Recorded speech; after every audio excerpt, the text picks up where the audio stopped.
Hi my dear friends and families, welcome to Craft Tamil channel. இந்த வீடியோல sponge painting பண்ண போறோம். Canvas board use பண்ணி அதுக்கு கொஞ்சம் பெயிண்டும் அப்புறம் ஒரு பெரிய கேன்வாஸ் போர்டு அப்புறம் இந்த மாதிரி ஸ்பாஞ்ச் ஒன்னு எடுத்து வச்சிருக்கேன். இதுக்கு பதிலா நீங்க ஸ்பாஞ்ச் பிரஷ் கூட யூஸ் பண்ணிக்கலாம்.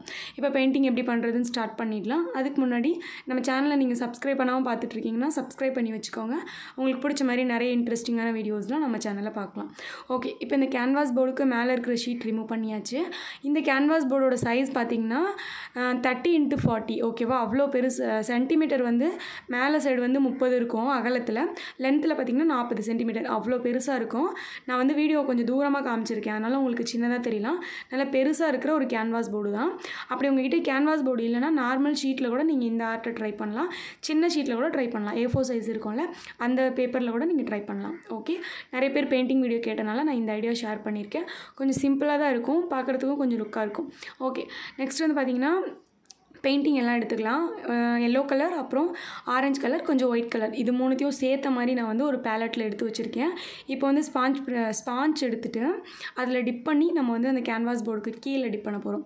கொஞ்சம் இடத்துக்கு மட்டும்தான் இந்த 3 கலர் யூஸ் பண்ணணும். கொஞ்சம் இடத்துக்கு மட்டும், இப்போ நான் எவ்வளோ தூரத்துக்கு பண்ணுறனோ அந்த மாதிரி பண்ணிக்கோங்க. ஸ்பாஞ்ச் வச்சு யூஸ் பண்ணும்போது ட்ராயிங் பண்ண தெரியாதவங்க கூட ஈஸியாக இந்த ஆர்ட் பண்ணலாம் ஸ்பாஞ்ச் வச்சு பண்ணுறனால. ஓகேவா, இதில் வந்து பார்த்திங்கன்னா எல்லோ கலரும் ஆரஞ்சு கலரும் லுக் நல்லா தெரியணும். ஒயிட் கலர் வந்து லைட்டாக அங்கங்கே டச்சப் ஆகிற மாதிரி இருக்கணும். நான் பண்ணிட்டதுக்கப்புறம் பாருங்கள், இந்த மாதிரி தான். கீழே வந்து அந்த எல்லோ கலர் அவ்வளோ அடிக்கணும்னு அவசியம் கிடையாது. அங்கே வந்து ஒயிட் கலராகவே விட்டுருங்க. அங்கே லாஸ்ட்டாக நம்ம வந்து பிளாக் கலர் பண்ணிவிடுவோம், அதனால தான். அதுக்கப்புறம் பார்த்திங்கன்னா ஒரு பிங்க் கலர் எடுத்திருக்கேன். கொஞ்சம் டார்க்காக இருக்கிற பிங்க் கலர் தான். அந்த பிங்க் கலரை ஒரு சில கொஞ்சம் இடத்துல மட்டும் இப்படி ட்ராப் மாதிரி வச்சு விட்டுக்கிறேன். இதுவுமே நம்ம வந்து பேலட்டில் 3 கலர்ஸ் எடுத்துகிட்டு கூட பண்ணிக்கலாம். பட் நான் வந்து இந்த மாதிரி பண்ணிக்கிறேன், இது எனக்கு கொஞ்சம் ஈஸியாக இருந்துச்சுன்னு சொல்லிட்டு. ஃபஸ்ட்டு பிங்க் கலர் பெயிண்ட் கொஞ்சம் வச்சுட்டு அதுக்கப்புறம் அதுக்கு மேலே ஒயிட் கலர் பெயிண்ட்டை கொஞ்சம் கொஞ்சம் அங்கங்கே வைக்கிறேன். இப்போ இது ரெண்டுத்தையும் சேர்த்து வச்சு நம்ம அந்த ஸ்பாஞ்ச் இருக்குல்ல அதை வச்சு ப்ரெஸ் பண்ணிக்க போகிறோம். ஓகேவா, இந்த மாதிரி டபுள் கலராக நம்ம வச்சு ப்ரெஸ் பண்ணும்போது பார்க்குறதுக்கே சூப்பராக இருக்கும். ஏன்னா வந்து 2 கலரும் ஷேடோ அடிக்கிற மாதிரி பார்க்க நல்லா தெரியும், அதனால தான். அதுவும் எந்த கலர் பண்ணிங்கனாலும் அது கூட ஒயிட் கொஞ்சம் மிக்ஸ் பண்ணிங்கன்னா இன்னும் சூப்பராக இருக்கும். ஓகே, இப்போ வந்து பார்த்திங்கன்னா இந்த பிங்க் கலரையும் ஒயிட் கலரையும் சேர்த்த மாதிரி ஸ்பாஞ்ச் வச்சு நல்லா கவர் பண்ணியாச்சு. நெக்ஸ்ட்டு மேலே இடம் இருக்குல்ல அங்கே பண்ண போகிறோம். அதுக்கு வந்து டார்க் ப்ளூவும் பர்பிள் கலரும் எடுத்திருக்கேன். பர்பிள் கலர் என்னவோ கொஞ்சம் தான் தேவைப்படும். இந்த டார்க் ப்ளூ தான் நிறைய வேணும். நிறைய டார்க் ப்ளூ எடுத்துகிட்டு மிச்சம் இருக்கிற எல்லா இடத்துலையும் ப்ளூ கலர் இந்த மாதிரி வச்சுக்கோங்க. இதுவுமே நம்ம வந்து ஸ்பாஞ்ச் வச்சு தான் ஃபுல்லாக அப்ளை பண்ண போகிறோம். அதனால் ஃபஸ்ட்டு வந்து டார்க் ப்ளூ நிறைய எடுத்து அங்கங்கே வச்சாச்சு. அடுத்து கொஞ்சம் ஒரு சில இடத்துல மட்டும், ஒரு 2-3 இடத்துல மட்டும் இந்த மாதிரி பர்பிள் கலர் வச்சுக்கோங்க. நெக்ஸ்ட்டு ஒயிட் கலர் வச்சுக்கோங்க. ஒயிட் கலர் அங்கங்கே வச்சுருக்கேன் நான். இப்போ வச்சாச்சு. இப்போ இது எல்லாத்தையும் சேர்த்து வச்சு நம்ம அந்த ஸ்பாஞ்ச் ப்ரெஷ் வச்சு நான் அப்படியே டிப் பண்ணிகிட்டே வரலாம். ஓகேவா, உங்களுக்கே வந்து டிஃப்ரெண்ட் தெரியும். அந்த நார்மல் ப்ரெஷ் நம்ம யூஸ் பண்ணுறதுக்கும் இந்த ஸ்பாஞ்ச் யூஸ் பண்ணுறதுக்கும் டிஃப்ரெண்ட் தெரியும். பார்க்குறதுக்கே அழகாக இருக்கும். நான் வந்து இப்போ நடுவில் கொஞ்ச நாளாக இந்த ஸ்பாஞ்ச் வச்சு நான் எந்த ஒரு ஆர்ட்டுமே பண்ணல. ரொம்ப நாள் கழித்து இன்றைக்கி தான் பண்ணுறோம். ஓகே, இப்போ வந்து பண்ணி முடிச்சாச்சு. அதுக்கப்புறம் அதுக்கு மேலே இன்னும் கொஞ்சம் டார்க் ப்ளூ கலர் எடுத்துகிட்டு திரும்பவும் அப்ளை பண்ணிக்கிறேன். ஏன்னா எனக்கு வந்து ரொம்ப டார்க்காக தேவைப்படும் இந்த கலரு. இன்னும் கொஞ்சம் கூட நீங்கள் டார்க் ப்ளூ போட்டிங்கன்னா நல்லா தான் இருக்கும். இது பெரிய கேன்வாஸ் போர்டுனால நான் நிறைய பெயிண்ட் தான் அப்ளை பண்ணியிருக்கேன். அதுக்கப்புறம் பார்த்திங்கன்னா ஒயிட் கலர் பெயிண்ட்டு, அதுக்கப்புறம் ஒரு பேம்போ ஸ்டிக் எடுத்திருக்கேன். இப்போ இந்த பேம்போ ஸ்டிக்கை அந்த ஒயிட் கலர் பெயிண்ட்டுக்குள்ளே அப்ளை பண்ணிவிட்டு இப்படி கையில் வச்சு தட்டி விடுங்க. அப்படி தட்டும் போது சின்ன சின்ன ட்ராப்ஸ் வந்து விழுகும். கொஞ்சம் பெருசாக தான் இருக்கும் இந்த ட்ராப்ஸு, அதனால தான் பேம்போ ஸ்டிக் யூஸ் பண்ணுறேன்.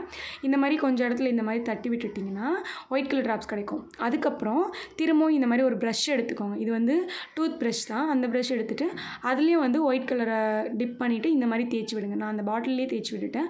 அது வந்து குட்டி குட்டி ட்ராப்ஸ் கிடைக்கும் நம்மளுக்கு. ஓகே, அந்த ப்ரஷ்ஷில் பண்ணுறது சின்ன சின்ன ட்ராப்ஸ் இருக்கும், அந்த பேம்போ ஸ்டிக்கில் பண்ணது பெரிய பெரிய ட்ராப்ஸ் கிடச்சிருக்கு. இப்போ அவ்வளோதான். அதுக்கப்புறம் என்ன பண்ண போகிறோம்னா கீழே கொஞ்சம் ஒயிட் கலராகவே விட்டுருங்கன்னு சொல்லி ஸ்டார்டிங்லேயே சொல்லியிருப்பேன். அந்த இடத்துல வந்து பிளாக் கலர் பெயிண்ட் எடுத்துகிட்டு புல் மாதிரி நம்ம வந்து வரைய போகிறோம். அந்த புல் மாதிரி வரைகிறது வந்து ரொம்ப பெரிய கஷ்டம் கிடையாது. ஒரு தின்னான ப்ரஷ் எடுத்துக்கோங்க. தின்னான ப்ரஷ்ஷில் வந்து பெயிண்ட் அப்ளை பண்ணிவிட்டு இப்படி சைடாக கையை வந்து இப்படி வளைச்சி விட்டுட்டிங்கனாலே உங்களுக்கு வந்து அந்த ப்ரஷ்ஷை வந்து கையில் இப்படி வளைச்சி விட்டுட்டிங்கனாலே அது புல் மாதிரி கிடைக்கும். அந்த எஃபெக்ட் வந்துடும். போர்டை வந்து இந்த மாதிரி திருப்பி வச்சுக்கோங்க. திருப்பி வச்சிட்டிங்கன்னா ஈஸியாக இருக்கும் பண்ணுறதுக்கு. ஸ்ட்ரைட்டாக வச்சு பண்ணுறத விட இப்படி திருப்பி வச்சு பண்ணுறதுக்கு நல்லாயிருக்கும். ஓகே, இப்போ அந்த புல் மாதிரி எஃபெக்ட் பண்ணிவிட்டு கீழே ஃபுல்லாக பிளாக் கலர் அப்ளை பண்ணி விட்ருங்க. ஓகேவா, ஒயிட் கலர் தெரியக்கூடாது சுத்தமாக, அதனால தான். இப்போ பிளாக் கலர் ஃபுல்லாக பண்ணியாச்சு. அதுக்கப்புறம் நான் வந்து ஒரு மேலே ட்ராயிங் பண்ண போகிறேன். என்னென்னா ஒரு குட்டி பொண்ணு வந்து கையில் வந்து பலூன்ஸ் பிடிச்சிட்டு இருக்க மாதிரி வந்து நான் ட்ராயிங் பண்ண போகிறேன். ஒரு சின்ன பாப்பா வந்து கையில் ஒரு 5-6 பலூன்ஸ் வச்சுட்டு நிற்கிற மாதிரி பண்ண போகிறேன். இந்த ட்ராயிங் வந்து நீங்கள் கூகுளில் கூட பார்த்துருக்கலாம். இந்த இமேஜ் நான் கூட வந்து கூகுளில் இந்த இமேஜை பார்த்தேன். எனக்கு ரொம்ப பிடிச்சிருந்துச்சி. பர்சனலாக இந்த இமேஜ் ரொம்ப பிடிச்சிருந்துச்சு. அதனால நம்ம ட்ரை பண்ணிக்கலாம், நம்ம வீட்டில் வச்சுக்கலாம்னு சொல்லிட்டு நான் பண்ணியிருக்கேங்க. உங்களுக்கும் இந்த மாதிரி ட்ராயிங் பிடிச்சிச்சின்னா, இப்போ நான் பண்ணுறது உங்களுக்கு பிடிச்சிருந்துச்சுன்னா இதே மாதிரி பண்ணலாம். அப்படி இல்லைனா இதுக்கு மேலே நீங்கள் வேறு ட்ராயிங் பண்ணிக்கலாம். கீழே இருக்கிற கலர்லாம் சேமாக கொடுத்துட்டு இதுக்கு மேலே நீங்கள் வேறு மாதிரி கூட ட்ராயிங் பண்ணிக்கலாம். எனக்கு வந்து இது கொஞ்சம் சிம்பிளாக இருக்கிற மாதிரி தோணுச்சு. அதனால நான் வந்து பண்ணிகிட்ருக்கேன். ஓகேவா? இப்போ கீழே இருக்கிற அந்த குட்டி பாப்பா வரைஞ்சாச்சு. நெக்ஸ்ட்டு அவங்க கைக்கு நேராக வந்து ஒரு 5-6 பலூன்ஸ் ஒன்றா பிடிச்சிருக்க மாதிரி வரைகிறேன். இது வந்து கலர்ஃபுல்லாக வரைகிறத விட கீழே இருக்கிற பேக்ரவுண்ட் கலருக்கு மேலே வந்து நம்ம இந்த மாதிரி பிளாக் கலரில் வரைஞ்சோன்னா லுக்காக இருக்கும். ஓகேவா? அவ்வளோதாங்க. இது ஒரு சிம்பிளான பெயிண்டிங் ஐடியா தான். அவ்வளோ சீக்கிரமே முடிஞ்சிருச்சு. நம்ம அவ்வளோ டக்குன்னு பண்ணியாச்சு. என்கிட்ட வந்து நிறைய பேர் பெயிண்டிங் ஐடியா ஷேர் பண்ண சொல்லியிருந்தீங்க. அவங்களுக்காக தான் நான் இந்த வீடியோ ஷேர் பண்ணியிருக்கேன். உங்களுக்கும் பிடிச்சிருக்கா அப்படின்னு சொல்லுங்கள். அதே மாதிரி உங்கள்கிட்ட கேன்வாஸ் போர்டு இல்லைனா நீங்கள் நார்மலாக A4 ஷீட்டு, சாதாரண ஒயிட் ஷீட்டு இதில் கூட ட்ரை பண்ணலாம். அப்படி இல்லைனா கார்ட்போர்டில் கூட நீங்கள் இந்த கிராஃப்ட்டை இந்த ஆர்ட்டை வந்து ட்ரை பண்ணலாம். ஏன்னா நான் இந்த கேன்வாஸ் போர்டெலாம் வாங்குறதுக்கு முன்னாடி நிறைய கார்ட்போர்டில் தான் உங்களுக்கு ஆர்ட்லாம் நான் போட்டு காமிச்சிருப்பேன்.